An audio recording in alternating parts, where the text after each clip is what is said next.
Patients, the frontal lobe is affected, an area of the brain that governs impulse control. What they think is what they say. No inhibitions. No inhibitions. And they have trouble focusing if there are any distractions in the room. I'm a little frustrated. Why? Too much going on right now. Boggles my mind sometimes.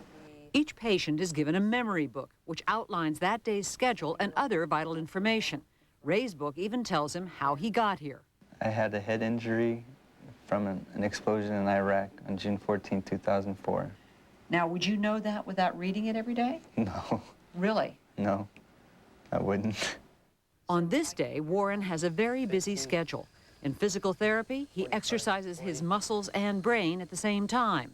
While cycling, he is asked to count by twos backward from 100. 100, 99, 88. Subtract by 2, right? 86, 84. In a kitchen specially built for TBI patients, he learns how to whip up some hamburger helper. So take a look at what kind of water you want to use. Hot water. Okay, so what do you have here? Cold. All right. But the real challenge is a scavenger hunt aimed at reintegrating him into the community. So what are you going to look for this time?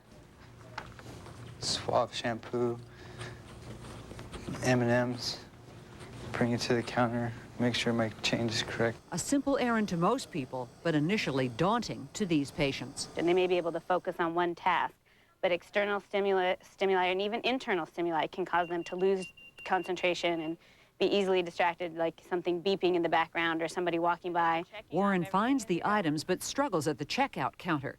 He tries to calculate his change on a piece of paper, but he still gets it wrong. $1.70? Oh. $2 minus $1.70 is going to be 30 cents. Okay, yeah. Okay. So based on that, should you have somebody helping you with your money, do you think, when you go home? Yeah. Yeah, just make sure you don't get ripped off. On the streets of Palo Alto, Warren is asked to find the post office. So when we get to the post office, what are you going to look for? Even though he's been told he must refer to his list. A stamp? Oh, no. Change of address. That task accomplished, he heads for a payphone, where he's supposed to call his therapist's voicemail and leave a message. How much do you have there in your hand? 50 cents. Okay. He manages to dial the number, but forgets the next direction. Okay.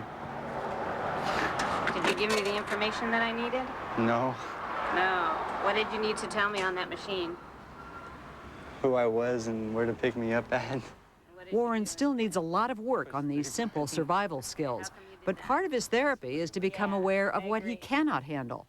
Until you're a little better at knowing where you are and being able to let somebody else know, you should have somebody with you. Okay. Yeah, so which This one daily struggle to relearn the simplest things can be frustrating and exhausting, no matter how much encouragement he gets. No wonder Warren's favorite activity is Sleeping. Sleeping. Yeah. No one bothers me.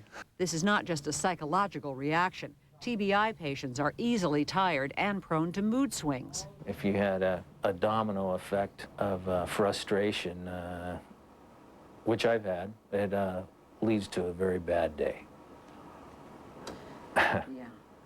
Yeah, and you just want to give up. Gets a little depressing. Oh, yeah. Yes, it does. You start driving as if you're driving in a real car. Alec Geese has a milder form of TBI, and after 4 months at Palo Alto, he is showing real progress. He's been polishing his driving skills on a car simulator built for these patients. Slow down. The computer program tells him when he's doing something wrong, Slow down. or what happens when he does everything right but fails to drive defensively. Most of the problem is with reaction time, accuracy, and the speed of mental processing.